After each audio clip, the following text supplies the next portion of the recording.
Hello, good morning. I'd like to welcome you to the annual meeting of the UK Metric Association. A special word of welcome to those of our guests who haven't yet joined the association. If you'd like to, please do feel free. And you'll find us on ukma.org.uk. I'll start out by saying that we're a non-political organisation. We don't have any party political preferences, and we have members from every background. With that in mind, any statements of opinion that you hear are entirely my own. Any statements of fact that you hear are statements of fact. I will leave it at that. The issue today was the history of this initiative that we're discussing today. It goes back obviously to a fateful day, the 23rd of June 2016. I know exactly where I was on that day.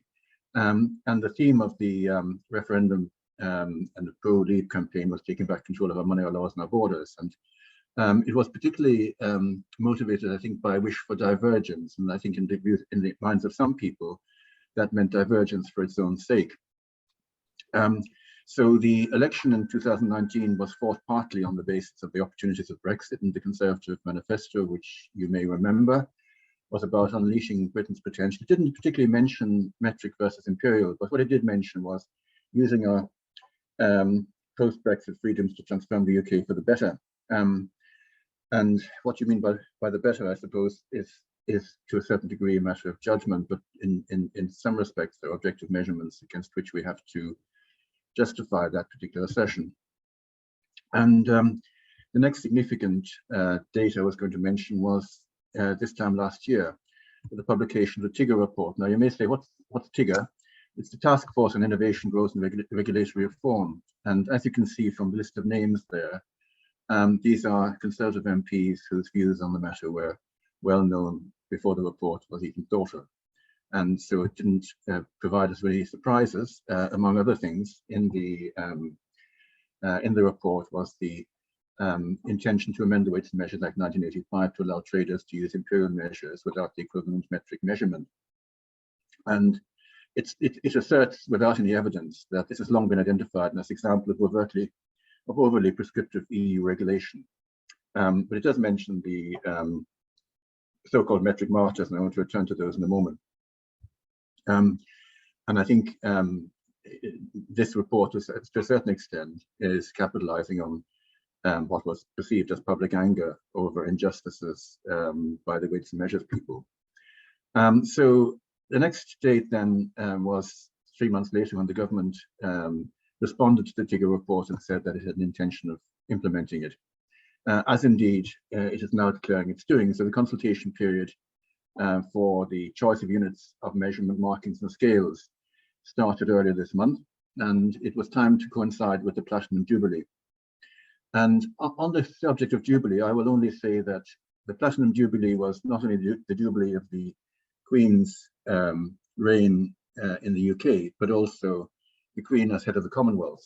And one of the things that the Queen has very strongly asserted, one of the few political positions she's taken, is that she wants the Commonwealth to remain a thing, and the Commonwealth to operate according to common standards. Now, most Commonwealth countries, as you'll see, have made a move, and in a sense, there's a certain tension between the wish to revert to traditional markings and measurements on the one hand, and the wish to show solidarity with the Commonwealth on the other.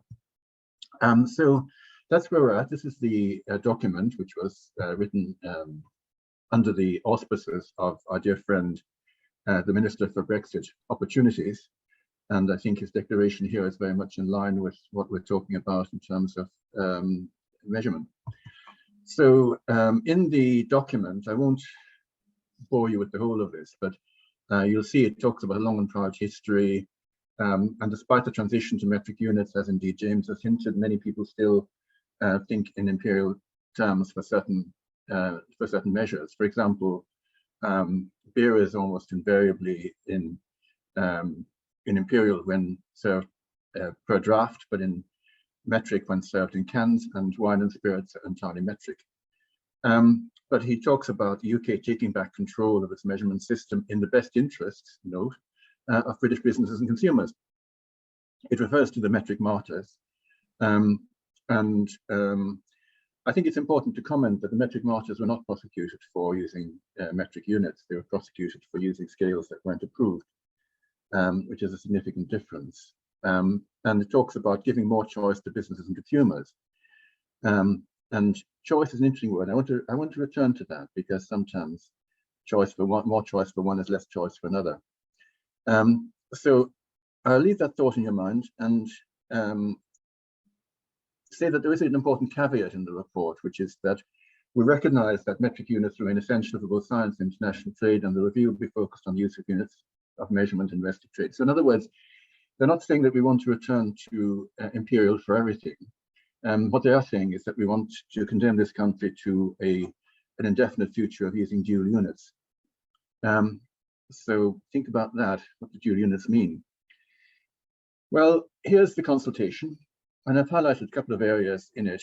It talks about, are there any specific areas which should be a priority?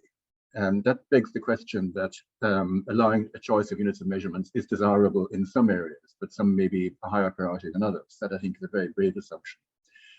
It talks about, for consumers, if you had a choice, would you want to purchase items in imperial units or in imperial units alongside a metric equivalent?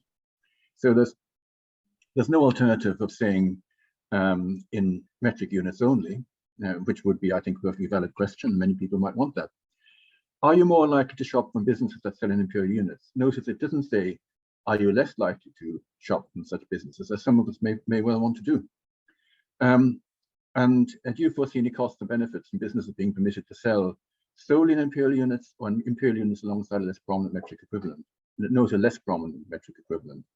So options 3 and 4 would be status quo or metric only. It's not asked.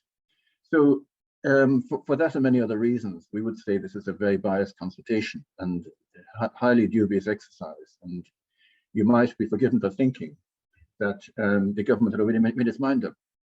So why did they do this? Well, because we can. The freedoms of leaving the European Union, like so many other things, like the UKCE, of which I'm sure many of you have experience and have strong feelings, as opposed to the traditional European markings. But the fact that you can do something doesn't mean you have to. The fantasy that metric is an alien or EU imposition, which is frankly untrue. Tradition, British values, the assertion that imperial is in some way more intuitive because a foot is the length of your foot, for example. Well, it's not my foot, I have to say. And I think James has discussed that adequately earlier. And then finally, being like the USA, well, US units are very different in many respects from units in this country. So in response to that, I would say, first of all, we need a single system. Having dual systems is confusing. And when some people speak in pounds and ounces and other people speak in kilos, that actually is a source of error.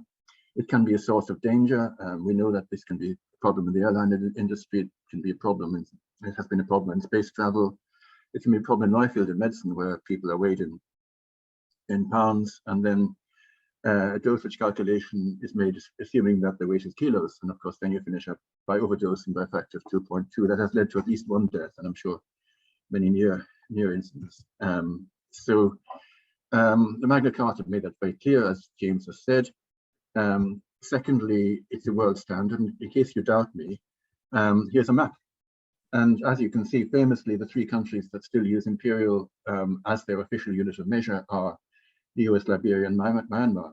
And with the caveat that US units, tons are different, fluid ounces are different, pints are different, they don't understand stones. So it's just a very different measurement. And you can see there the UK is looking lonely in yellow.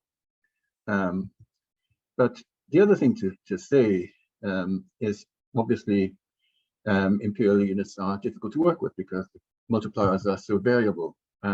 If we happened to be born with 16 fingers, then we would be using a hexadecimal system.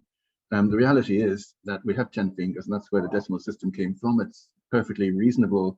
It's not a bad number to choose, but it's the number we're stuck with. And it's used in everything else. It's now used in currency, and nobody would want to go back to pounds, shillings, and pence. So Admittedly, as James said, decimals for time didn't catch on, but there are good reasons for that. But decimal means when you convert to one from one unit to another, you just move the decimal point a number of places. And when you convert from, for example, weight to volume, you have a standard way of linking them. And that is quite important.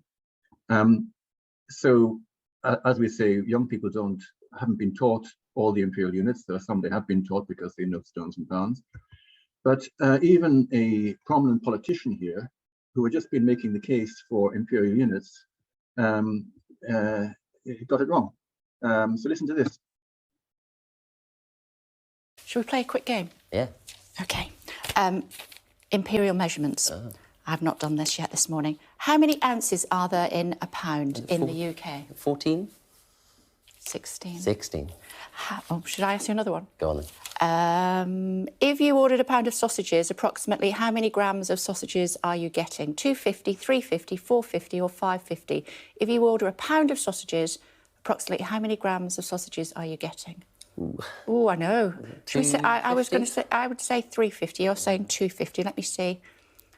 Question 7, it's upside down at the bottom. It's actually 450. 450. We were both wrong on that one. So this is Kay Burley asking Lord Stephen Parkinson, how many ounces are there in a pound? And he says 14. And he's unable to convert a pound of sausages into grams. So finally, we should take pride in the fact that, in fact, metric is an English invention. I say English deliberately because it was invented long before there was such thing as the United Kingdom. Indeed, it was long before Britannia ruled the waves in the 19th century, or before Britannia waived the rules in the 21st century. In fact, it was, and as James said, it's got a complex history, but the person often credited with first conceiving of metric units was John Wilkins, who was an Oxford academic and subsequently Bishop of Chester. And this was in 1668. And the important ingredients were, this was a decimal, he recommended a decimal system of weighing and measuring, and he proposed linking it to the circumference of the Earth. So a lot of that was lost for a significant period of time. 100 years later, it became a thing, as we know, in the French Revolution, and the rest is history. But rather than trying to say that these are alien units, we should be proud that they started their life in this country. So finally, I'll just mention a few words that have come up in what we've been talking about. Tradition and heritage, valuable to some people, and of course we know how to, in this country, how to make much of our traditions. But bear in mind that slavery and flogging and sending boys up chimneys are all part of heritage. We don't want them back. Many things which have been consigned to history have been so deservedly. Pride, let's take pride in the fact that metric units started life here. It's like many other ideas used around the world, they have British origins, and we should celebrate the fact. The metric martyrs and the impact of the publicity surrounding them, we may say that the weights and measures people were particularly exacting at that time, and that they took steps. And Stephen Thorburn was the first, and he was sentenced to prison for, as I say, using the wrong scales. I think that is history. It didn't happen after the early noughties, and I think we have to move on from that. We have to understand the reasons behind it. We know that even while we were within the EU agreed to give UK exemptions on a whole range of units because they were thought to be valuable. It didn't cost the EU anything. It actually penalised British business to a greater extent. Choice is an important word, because when you offer traders choice, you take away choice from their customers. So if you have your two market traders, for example, offering one offering to sell their meat in kilos, the other in pounds, it's very hard for the consumer to make a choice, even with the help of calculators sometimes, or to compare prices. So in fact, it's a rogue's charter. And finally, to mention the word crisis, because of course people will say, here we are talking about angels on the head of a pin, talking about things that really are not important at a time of international crisis with war on the eastern flank of Europe and the economy in a dire state. Why are we talking about this? Well, we're not the ones who started this conversation. This was started by the government, and we think from the perspective of many of us, this is a dead cat. It's something that's just there to distract from other things. And it's something that is throwing red meat to a small group of very vocal people who have influence. And that should not be the way that decisions are made. So the response to a crisis is to deal with the crisis and not allow ourselves to be drawn into a completely pointless battle. We should fight for what we stand for and make it clear, and use whatever access we have to media and politicians to help the public to understand how fruitless this all is, and it shouldn't be happening. And on that point, I will finish.